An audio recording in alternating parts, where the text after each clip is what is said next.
Hello good morning everyone. स्वागत है आपके प्यारे यूट्यूब चैनल स्टूडेंट अड्डा 247। सॉरी। आज हम एक नई सीरीज़ को स्टार्ट करते हैं, पढ़ना स्टार्ट करते हैं, जो कि है आपको कक्षा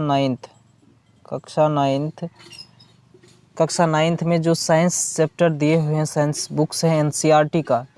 चूँकि क्वेश्चंस जो बनते हैं आपका, चाहे वो एग्ज़ाम में और टेस्ट एग्ज़ाम में, ये नहीं है कि आप किसी मोटे बुक्स को और अच्छी पब्लिकेशंस वाली बुक को पढ़ें और उनको रट डालें और उनसे आपको क्वेश्चंस पूछ जाते।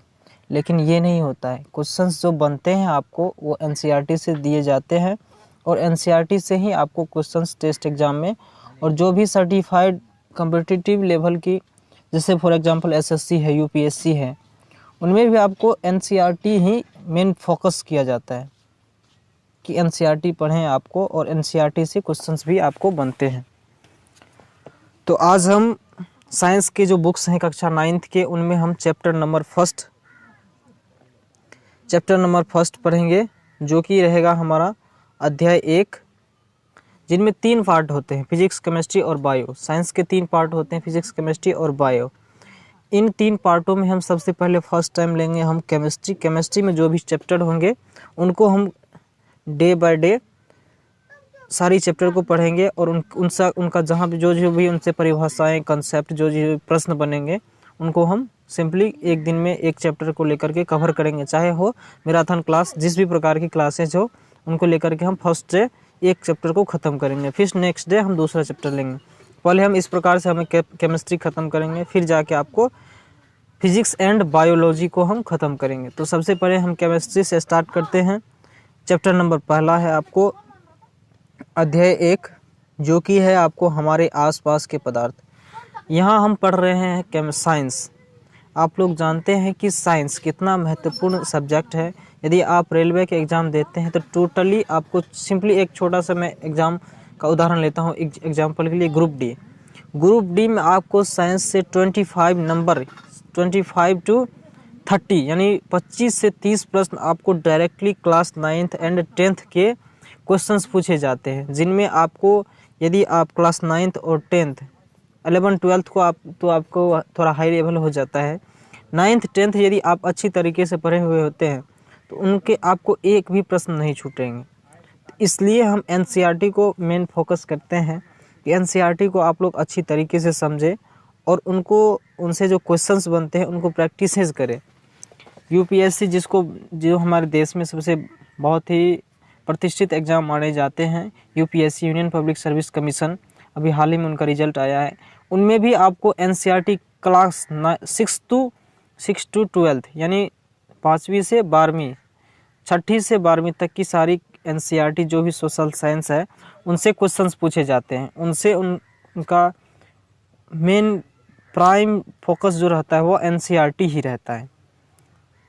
तो हमने इसलिए एनसीईआरटी बुक्स को ही लिए हैं और एनसीईआरटी को ही पढ़ाना आप लोगों के सामने स्टार्ट किए हैं। चैप्टर नंबर पहला है आपको हमारे आसपास के पदार्थ। हमारे आसपास के पदार्थ, हम जहाँ रहते हैं वहाँ कौन कौन से पदार्थ है, ठोस, द्रव्य, गैस या अन्य भी जो भी पदार्थ हैं वह किस रूप में है, वह कैसा है, क्या अभिक्रिया करता है, क्या उनमें गति हो रही है, क्या क्या परिवर्तन हो रहे हैं, उन सारी चीज़ों को आज हम इस चैप्टर के थ्रू जानेंगे और फैक्ट्स के थ्रू उनकी जानकारी प्राप्त करेंगे। यदि मैं बता देना चाहता हूं कि चैप्टर काफ़ी इम्पोर्टेंट होने वाला है। इससे रिलेटेड क्वेश्चंस आपको एक ना एक दो, या जिस भी आप कंपटीशन की भी क्यों नहीं तैयारी करें तो उसमें भी आपको इससे रिलेटेड क्वेश्चन पूछे जा सकते हैं। इसलिए आप वीडियो को लास्ट तक ज़रूर देखें और इनसे फ़ायदा उठाएँ। तो चलिए हम पदार्थ के बारे में जानना प्रारंभ करते हैं। पहला है पदार्थ। पदार्थ हम किसे कहेंगे? पदार्थ वह है, यहाँ लिखेंगे आप लोग कि पदार्थ वह है जो स्थान छेके, जो स्थान घेरे, जिसमें कुछ आयतन हो तथा जिन्हें हम अपने 5 ज्ञानेंद्रियों के माध्यम से अनुभव कर सके। 5 ज्ञानेंद्रियाँ मतलब होता आँख, नाक, कान, जीभ, त्वचा। आँख, कान, जीभ, नाक, त्वचा, इन 5 चीज़ों से हम जिस भी चीज़ों पदार्थों को फील कर सकते हैं, उन्हें को महसूस कर सकते हैं, वह पदार्थ है। फॉर एग्जांपल के लिए आप पानी ले सकते हैं। पानी को हम पकड़ नहीं सकते हैं, लेकिन किसी बर्तन में जब हम रखते हैं पानी को तो वह उस बर्तन के स्वरूप को धारण कर लेता है। तो वह क्या हुआ कि वहाँ आयतन वो उनका आयतन फिक्स हो गया, और आयतन पदार्थ में आयतन है।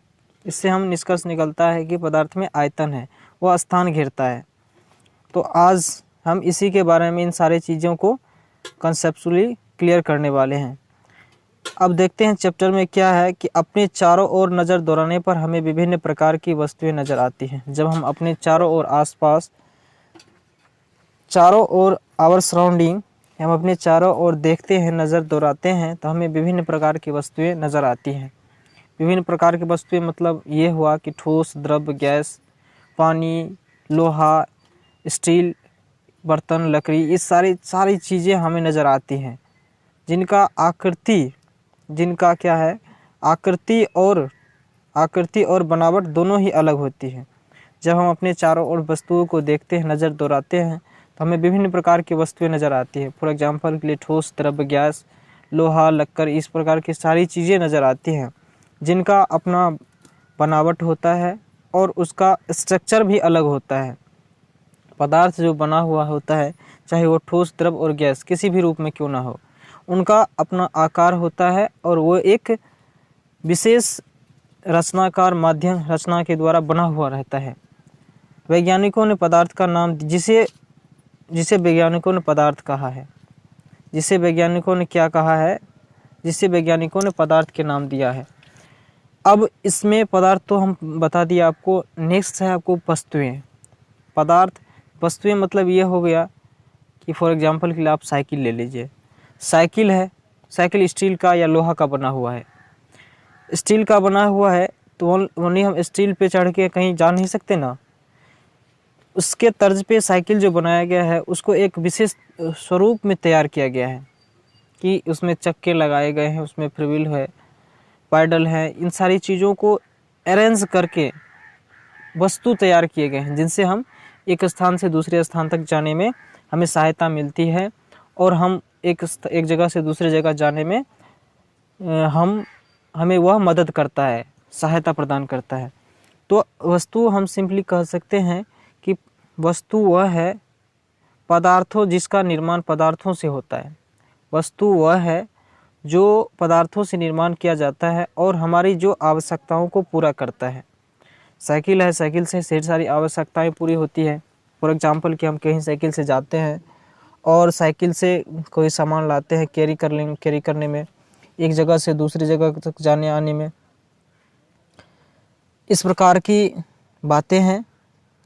अब नेक्स्ट है कि उसे वैज्ञानिकों ने पदार्थ का नाम दिया जिसमें हवा में, जैसे हम हवा में सांस लेते हैं, जो हम खाते हैं, पत्थर, तारे, पशु, यहाँ तक कि पानी, एक बूंद रेत का एक कण, ये सभी पदार्थ है। रेत का एक तिनका से लेकर के आपको यह पूरा विश्व में जो भी बड़ी बड़ी चीज़ें हैं वह क्या है, वह पदार्थ है।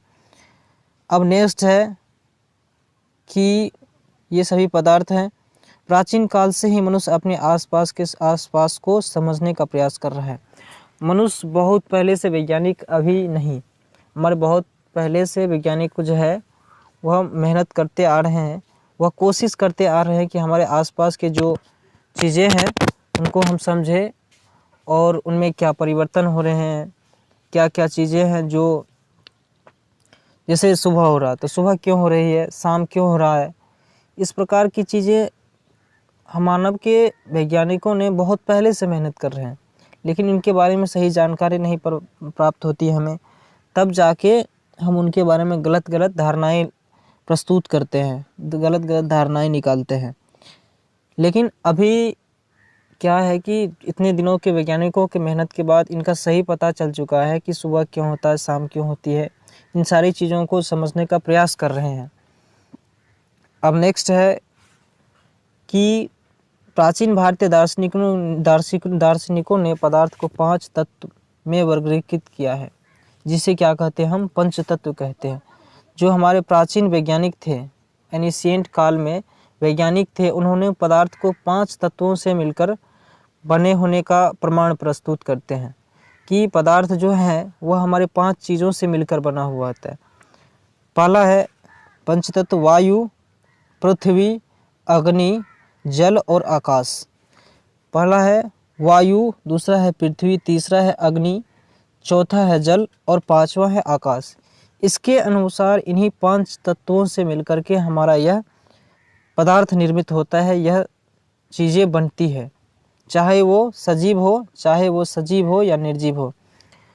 हमारे वातावरण में मेनली 2 चीज़ें ही अवेलेबल होती हैं, पहला सजीव और दूसरा निर्जीव। सजीव मतलब जो सांस लेते हैं, जो गति करते हैं, जिनमें कुछ परिवर्तन होते हैं, कुछ परिवर्तन नहीं, जैविक परिवर्तन होते हैं, वो सजीव होते हैं। निर्जीव जो सांस नहीं लेते, सांस लेते हैं लेकिन उनमें वृद्धि करने की प्रजनन क्षमता नहीं होती है, तो वो निर्जीव हो गया है। उस समय के यूनानी दार्शनिकों ने पदार्थ को इसी 5 प्रकार में वर्गीकृत किया। उस टाइम, आज से प्राचीन काल में जो यूनानी दार्शनिक थे, यूनानी दर्शन शास्त्र के वैज्ञानिक थे, उन्होंने पदार्थ को इन्हीं 5 तत्वों में विभाजित किया। यानी पहला हो गया तत्व आपको वायु, दूसरा हो गया पृथ्वी, तीसरा हो गया अग्नि, चौथा हो गया जल और पांचवा हो गया आकाश। इन सारी चीज़ों, इन 5 चीज़ों में उस टाइम पीरियड पे वैज्ञानिक यूनानी दार्शनिक जो थे, उन्होंने 5 में विभाजित किया। लेकिन हमारे आधुनिक वैज्ञानिक, मॉडर्न टाइम पीरियड के जो वैज्ञानिक है, आधुनिक वैज्ञानिक है, वो तो जानते ही आप लोग, हमेशा कुछ ना कुछ करने के क्रिएटिव सोचते रहते हैं। वह वैज्ञानिक ने भौतिक गुणधर्म एवं रासायनिक गुणधर्म के आधार पर पदार्थ को 2 वर्गों में विभाजित किया है। यानी अभी हमारे वर्तमान टाइम पे जो वैज्ञानिक है, वो हमेशा क्रिएटिव करने की सोचते रहते हैं। और आधुनिक मतलब ये नहीं कि कल, आज। आधुनिक मतलब ये हुआ कि आपको 4 साल, 5 साल और 400 साल, 500 साल पहले, ये पदार्थ आज नहीं, आज से बहुत दिनों पहले ही खोजा जा चुका है। इनके क्या क्या गुणधर्म है, हम अभी बुक्स पढ़ रहे हैं, तो ये नहीं कि कल बनाया गया है, आधुनिक आज है, ये बहुत पहले बनाए जा चुके हैं। और इनको जो है, उन्होंने, आधुनिक वैज्ञानिकों ने आपको 2 गुणधर्म के आधार पर पदार्थ को 2 वर्गों में विभाजित करने का प्रयास किए हैं। पहला हो गया भौतिक गुणधर्म और दूसरा हो गया रासायनिक गुणधर्म। भौतिक गुणधर्म के आधार पर पदार्थ को 2 वर्गों में विभाजित किया गया है। भौतिक गुणधर्म के आधार पर पदार्थ को 3 वर्ग में, 2 बोल दिए थे हमने। भौतिक गुणधर्म के आधार पर पदार्थ को 3 वर्गों में विभाजित किया गया है और रासायनिक गुणधर्म के आधार पर पदार्थ को 2 वर्गों में विभाजित किया गया है। भौतिक गुणधर्म के आधार पर पदार्थ को 3 कौन कौन से भाग में विभाजित किया गया है, उनको जानेंगे हम। 3 है, पहला है आपको ठोस, दूसरा है द्रव्य, तीसरा है गैस। यानी भौतिक गुणधर्म के आधार पर पदार्थ को 3 ठोस, द्रव्य एवं गैस, तीन भागों में विभाजित किया गया है। और रासायनिक गुणधर्म के आधार पर आपको पदार्थ को 2 भागों में विभाजित किया गया है। पहला है शुद्ध पदार्थ और दूसरा है अशुद्ध पदार्थ। शुद्ध पदार्थ को भी अलग अलग भाग में विभाजित किया गया है, अशुद्ध पदार्थ को भी अलग अलग में विभाजित किया गया है। इस प्रकार से हम सारी चीज़ों को पढ़ना स्टार्ट करते हैं और क्या क्या चीज़ें एनसीईआरटी बुक्स में दिए हुए हैं, इनको भी जान लेते हैं। अब है 1.1 नंबर में कि पदार्थ का भौतिक स्वरूप। भौतिक स्वरूप क्या होता है, उनका रूप क्या होता है, उनका आकार क्या होता है। इसका है कि पदार्थ का भौतिक स्वरूप, पहला पदार्थ कणों से मिलकर बना होता है। जब हम एक घर की बात लें तो वह किससे बना हुआ था, एक छोटी छोटी ईंटों से मिलकर के एक पूरी तरीके से जो घर बनता है, उनका निर्माण होता है। उसी प्रकार से हम एक छोटा सा ये फल ले लेते हैं, ये छोटा छोटा तिनका से निर्माण होता है, इनकी बीज होती है, यानी कण से मिलकर के पदार्थ बना हुआ होता है। पदार्थ क्या होता है, यहाँ पहला पॉइंट लिखेंगे आपको लोग कि पदार्थ कणों से मिलकर के बना होता है। इनको मैं अंडरलाइन कर देता हूँ। पदार्थ क्या है कि पदार्थ कणों से मिलकर के बना होता है भौतिक स्वरूप के आधार पर। इनके बारे में भी कुछ जान लेते हैं कि बहुत समय तक पदार्थ की प्रकृति के बारे में 2 विचारधाराएं प्रचलित थी। बहुत समय तक पदार्थों के बारे में 2 विचारधाराएं प्रचलित थी। एक विचारधारा यह है, 2 विचारधाराएं थी। एक विचारधारा था, यह मानता था कि पदार्थ लकड़ी के टुकड़ों की तरह सतत होते हैं। पदार्थ जो है, लकड़ी है, फॉर एग्जांपल कि ये छोटा सा लकड़ी का टुकड़ा लेते हैं, यह इसी प्रकार से टुकड़ों से मिलकर के टुकड़ा टुकड़ा जो है लकड़ी का इस प्रकार से जुड़ करके पदार्थों का निर्माण हुआ है। और दूसरा है, परंतु अन्य दूसरा विचार था कि पदार्थ रेत की तरह कणों से मिलकर के बने हैं। पहला है कि टुकड़ा से बना हुआ है पदार्थ, ये इसके भौतिक स्वरूप जो है पदार्थ कणों से मिलकर जो बना होता है। ये जो थ्योरी दिए गए थे आपको, ये पॉइंट्स जो आए तो उसमें दो विचारधाराएं हैं। पहला है कि पदार्थ लकड़ी के टुकड़ों की तरह से निर्माण हुआ है, और दूसरा है आपको पदार्थ का निर्माण जो हुआ है वह रेत के छोटे छोटे कणों से हुआ है। दूसरा विचारधाराएं कहते हैं। ये दो विचारधाराएं पनपते थे वैज्ञानिकों के मन में और हमारे व्यक्तियों के हमारे मन में आते थे। आइए इन क्रियाकलाप को भौतिक स्वरूप के बारे में निर्णय करते हैं। नीचे क्रियाकलाप दिया हुआ है, पीडीएफ हम आप लोगों को दे देंगे, उनमें आप लोग पढ़ लीजिएगा। नेक्स्ट हम पॉइंट्स की बातें करते हैं। दूसरा है पॉइंट्स नंबर दूसरा, पदार्थ के यहाँ कुछ छोटा सा नोट्स दिया हुआ कि पदार्थ के कण इतने बहुत छोटे होते हैं, इतने छोटे होते हैं कि हम कल्पना भी नहीं कर सकते हैं, यानी हम इमेजिंग भी नहीं कर सकते हैं कि पदार्थ के कण कितने छोटे होते हैं। फॉर एग्जांपल के लिए आप एक कॉपी का पन्ना ले लीजिए, उनका एक छोटा सा टुकड़ा तोड़िए, आप फाड़िए, और उनमें जो हैं वह भी कई सारे कण कण कण कण से मिल करके बना हुआ होता है, यानी उनका हम दिमाग में भी नहीं ला सकते हैं कि वह कितनी छोटी से कणों से मिल करके बना हुआ है। तो इसका सिंपली उदाहरण हो सकता है कि पदार्थ कणों से मिलकर के बना होता है। दूसरा है पॉइंट नंबर आपका कि पदार्थ के कणों के अभिलाक्षणिक गुण, पदार्थ के कणों के अभिलाक्षणिक गुण, पदार्थ के ये कण जो हैं, पदार्थ के जो कणों से मिलकर के बना हुआ है, इन कण के अभिलाक्षणिक हुआ कि अभिलक्षण, इनके क्या लक्षण होते हैं। पदार्थ के कणों के बीच रिक्त स्थान होता है। पदार्थ के जो कण होते हैं, फॉर एग्जांपल के लिए ये आपको पदार्थ ले लिए, कोई पदार्थ है, यहाँ इसका कण है, यहाँ इसका कण है, यहाँ इसका कण है, यहाँ इसका कण है, यहाँ इसका कण है, लेकिन इस बीच में क्या है, एक खाली जगह है जिसको हम गैप बोलते हैं। ये क्या हुआ, ये हुआ कि आपको पदार्थों के कणों के बीच रिक्त स्थान होते हैं। पदार्थ दो कण है ना, ये और ये, तो इनके बीच आपको ये छोटा सा, यहाँ फिर से ड्रॉ कर देते हैं, ये आपको छोटा सा पदार्थ ले लिए और ये एक कण है और दूसरा एक कण है, तो इनके बीच में ये छोटा सा गैप है, जगह है इस प्रकार से, जो कि इन्हें खाली छोड़ता है।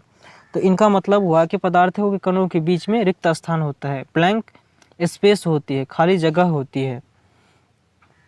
इसके बारे में हम यहाँ क्रियाकलाप में समझ सकते हैं। और नेक्स्ट है आपको पॉइंट नंबर की, पदार्थ के कण निरंतर गतिशील होते हैं।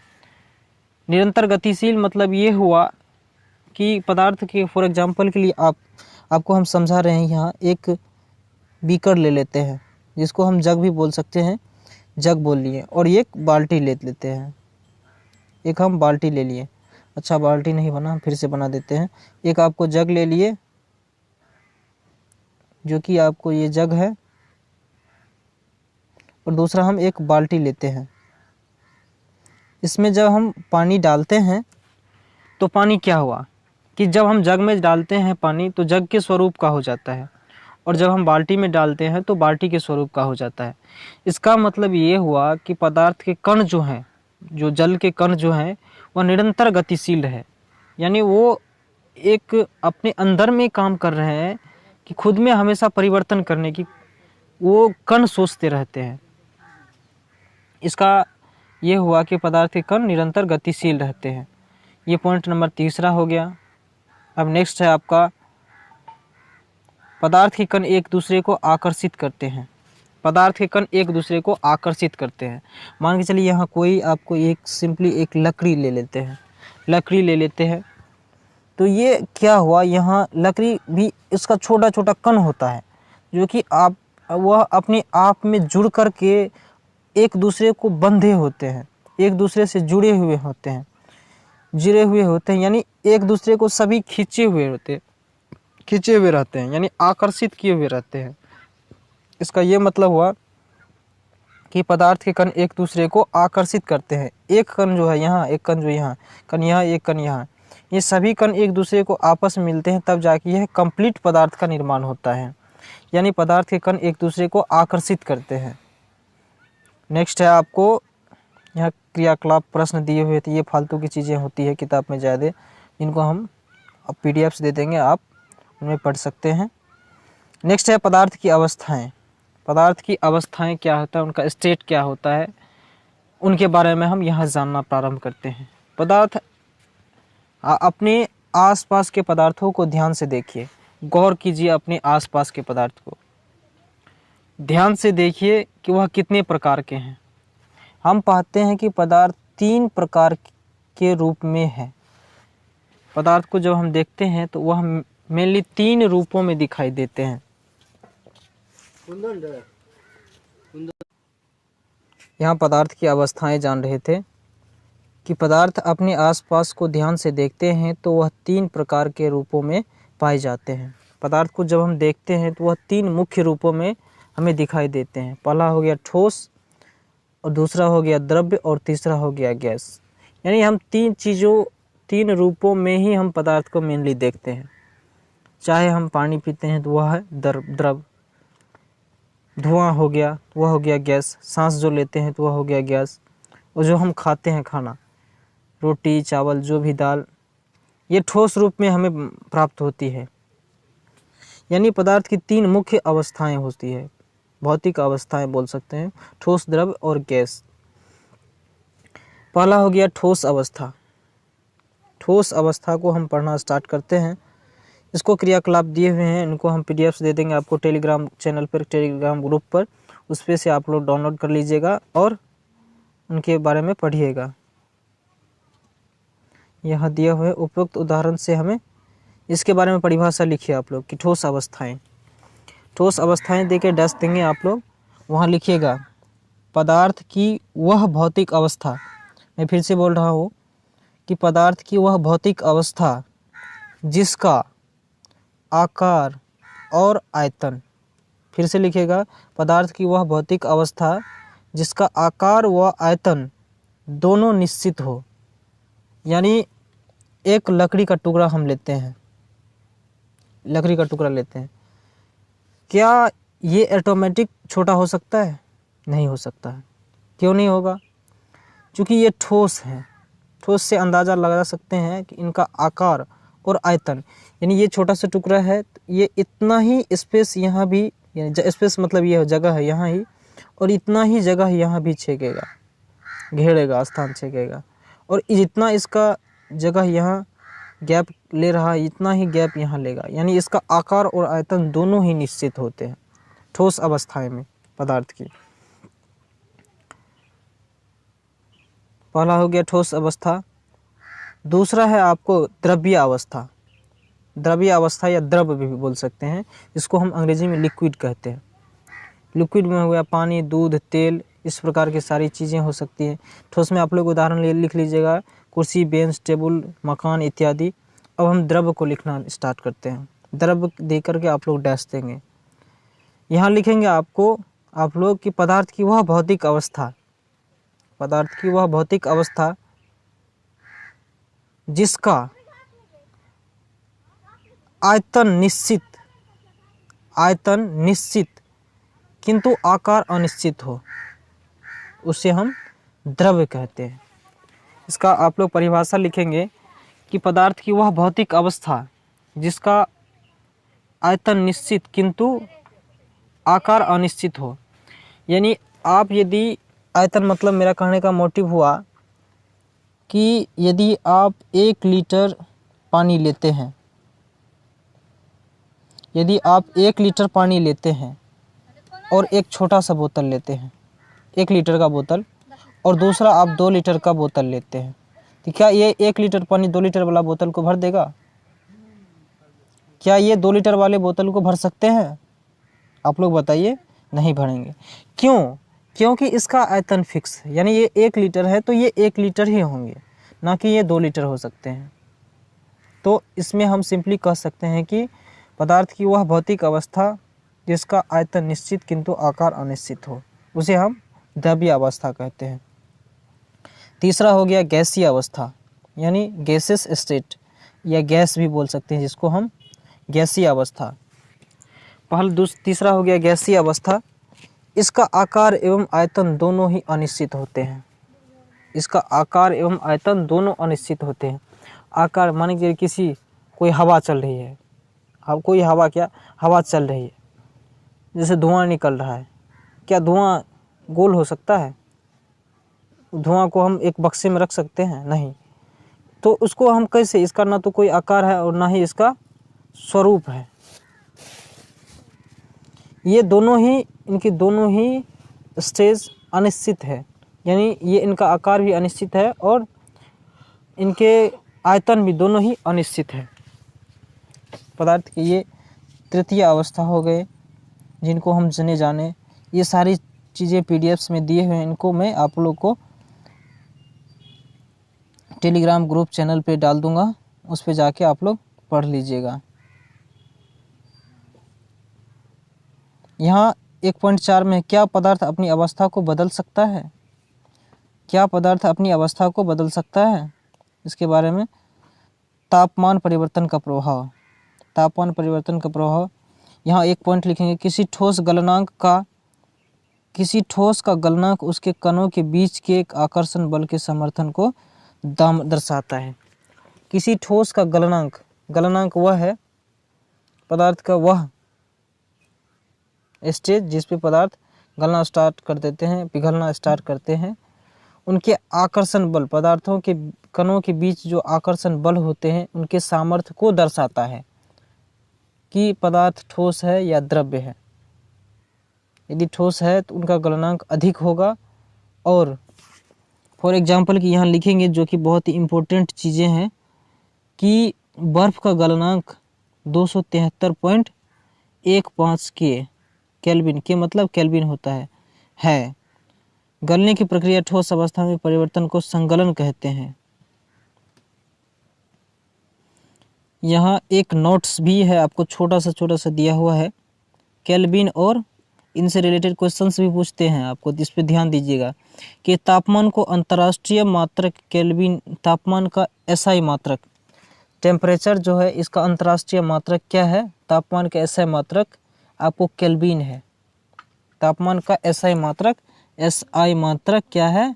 एसआई मात्रक केल्विन है टेम्परेचर का। इसको हम यहाँ लिखेंगे कि 0 डिग्री सेल्सियस बराबर कितना है?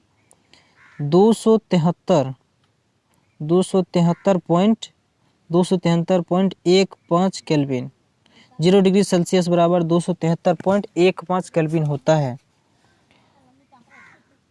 सुविधा के लिए हम दशमलव का पूर्णांक बनाकर 0 डिग्री सेल्सियस बराबर 273 के ही मानते हैं। 0 डिग्री सेल्सियस बराबर डायरेक्टली हम 273 के मान लेते हैं।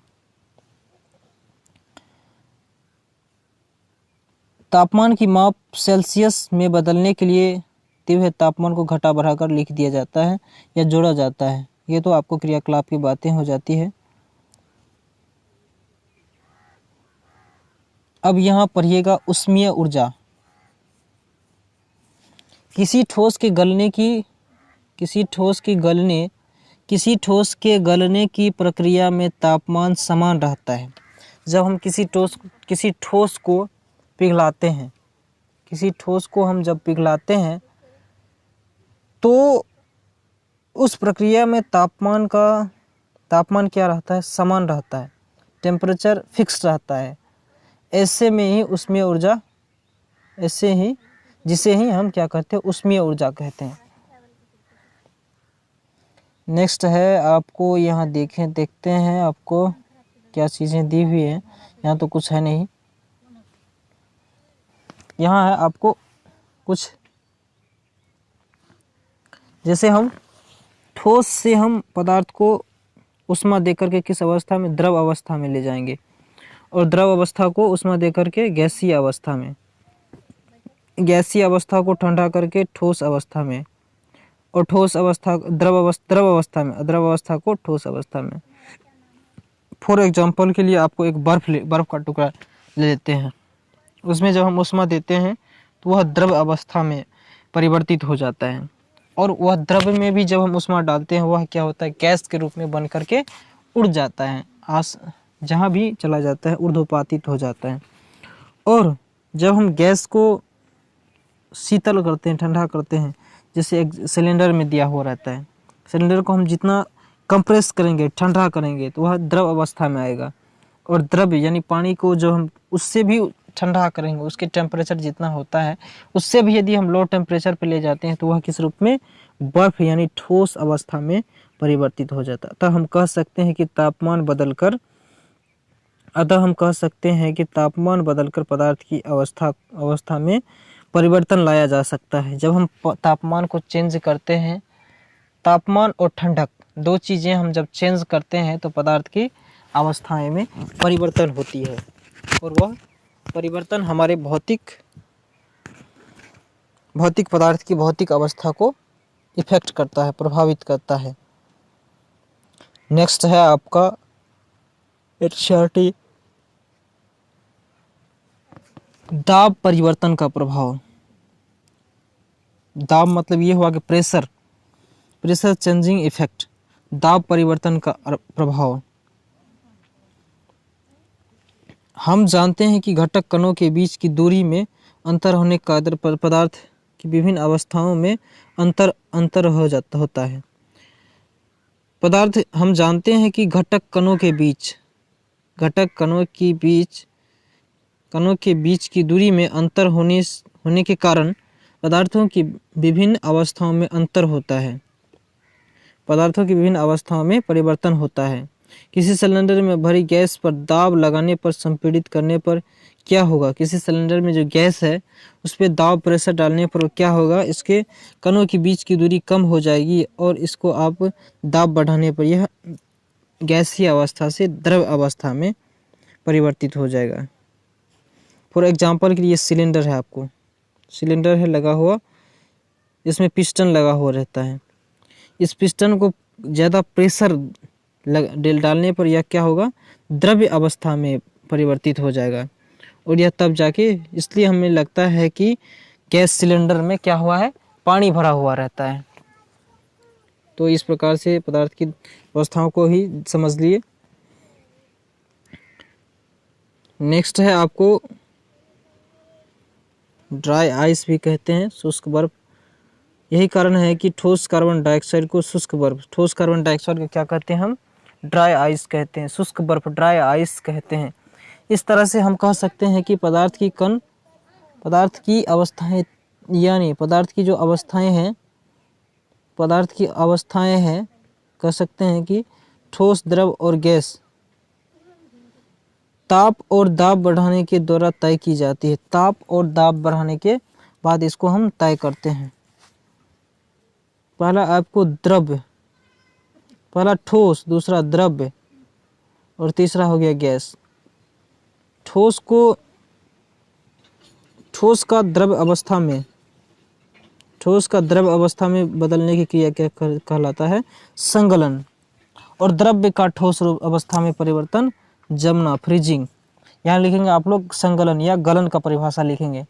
किसी ठोस का ऊष्मा के द्वारा द्रव्य अवस्था में परिवर्तन क्या कहलाता है, संगलन या गलन कहलाता है। और दूसरा हम फ्रीजिंग या जमना लिखेंगे कि किसी द्रव्य पदार्थ का उसके तापमान से नीचे के टेम्परेचर यानी शीतलता प्रदान करके उसके ठोस अवस्था में परिवर्तित होने की प्रक्रिया को, यानी पानी से बर्फ बनता है तो वह क्या है, जमना है। दूध से दही बनना, ये क्या हो गया, जमना है। यानी द्रव से ठोस में बदलता है। और यह द्रव्य जो है, द्रव्य का गैस में बदलने की क्रिया को वाष्पीकरण कहते हैं। द्रव्य को जब हम उसमें ऊष्मा प्रदान करते हैं, ऊष्मा जब देते हैं तो वह भाप बन के ऊपर उड़ जाता है, वाष्पीकृत हो जाता है। और यह गैस का जो द्रव्य रूप में परिवर्तित किया जाता है वह क्या हो गया, आपको संघनन कहलाता है। गैस का द्रव्य रूप में क्या है, संघनन कहलाता है। और गैस का ठोस से डायरेक्टली आपको गैस अवस्था में, कोई ठोस है ना ही वो द्रव्य बना और ना ही वो गैस बना। डायरेक्टली वो क्या हुआ, डायरेक्टली ठोस से आपको डायरेक्टली जब गैस बन जाता है तो वह क्या कहलाता है, ऊर्ध्वपातन कहलाता है, यानी वह ऊर्ध्वपातित हो गया। फॉर एग्जांपल के लिए कपूर को जब हम जलाते हैं तो वह डायरेक्टली गैस बन के उड़ जाता है, वह ना तो पानी होता है ना ही गैस बनता है, वह डायरेक्टली गैस के रूप में परिवर्तित हो जाता है। और जब हम गैस देखते हैं कि गैस डायरेक्टली ठोस बन जाता है तो वह क्या कहलाता है, निक्षेपण कहलाता है। वह क्या कहलाता है, निक्षेपण कहलाता है। यहाँ 6 चीज़ों को हमने कंसेप्ट, इसे हम क्या कहते हैं, 3 पदार्थों में अंतरारोपण, 3 पदार्थों के अंतरारोपण में हम कहते हैं। नेक्स्ट है वाष्पीकरण। वाष्पीकरण में हम जान लिए, यहाँ है वाष्पीकरण के बारे में पॉइंट्स है। वाष्पीकरण को प्रभावित करने वाले कारक, वाष्पीकरण को कौन कौन से कारक प्रभावित करते हैं। वाष्पीकरण के कारण शीतलता कैसे होती है, वाष्पीकरण के कारण शीतलता, ठंडक हमें कैसे महसूस होती है, ये दी हुई है। गर्मी में हमें सूती, यहाँ एक क्वेश्चंस लिखिएगा आप लोग, बहुत ही इंटरेस्टिंग क्वेश्चन है और ये जानने वाली क्वेश्चंस है कि गर्मियों में हमें सूती कपड़े क्यों पहनने चाहिए। गर्मी में जो हम सूती कपड़े पहनते हैं, पॉलिस्टर, टेरिकॉटा इत्यादि का हमें कपड़े नहीं पहनना चाहिए, तो ये इनका क्या कारण है। यहाँ लिखिए, शारीरिक प्रक्रिया के कारण गर्मियों में हमें ज़्यादा पसीना आता है। जब हम काम करते हैं तो हमारे शरीर में ज़्यादा पसीना आते हैं, जिससे हमें, जब हम किसी धूप में रहते हैं और काम करते रहते हैं तो हमारे शरीर से पसीना निकलते हैं, और जब हम उस धूप से डायरेक्टली हम छाया में आते हैं तो हमें क्या होता है, वो शरीर के जो पसीने होते हैं वो सूखने के बाद डायरेक्टली हमें ठंडक महसूस होती है, डायरेक्टली हमें ठंडक महसूस होती है, ठंडक महसूस होती है।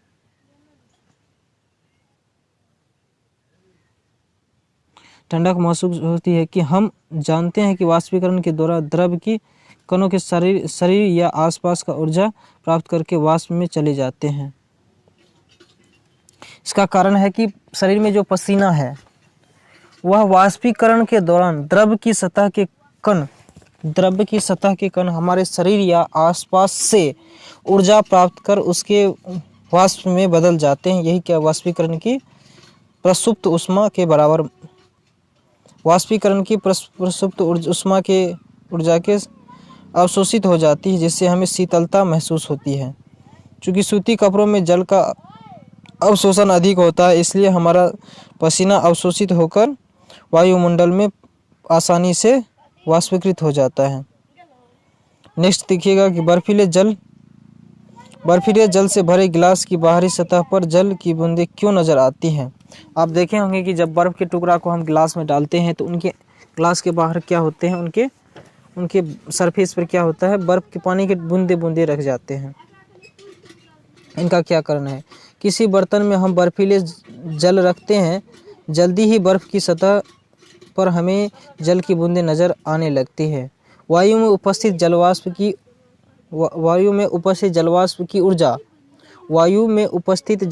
की ऊर्जा ठंडे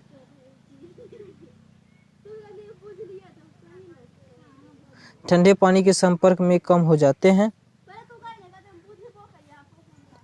है, यही द्रव अवस्था में बदल जाती है, जो हमें जल की बूंदें होती हैं। अब आपको हम पदार्थ की 2 तीन अवस्थाएं तो बता दिए। चतुर्थ अवस्था में भी पदार्थ की चतुर्थ अवस्था को हम प्लाज्मा अवस्था कहते हैं, चतुर्थ अवस्था और 5वां अवस्था। पदार्थ की 5वीं अवस्था को बोस-आइंस्टीन कंडेंसेट अवस्था कहते हैं। इस प्रकार के हमें 5 अवस्थाएं जानकारी लिए, पदार्थ के बारे में जानकारी लिए। अब नीचे आपको और विज्ञान सीखे ये सारी चीज़ें दी हुई हैं, ये क्वेश्चंस हैं, मैं आप लोग को टेलीग्राम पे डाल दूंगा, उसको पढ़ लीजिएगा आप लोग और उनसे आप लोग फिर प्रैक्टिस कीजिएगा।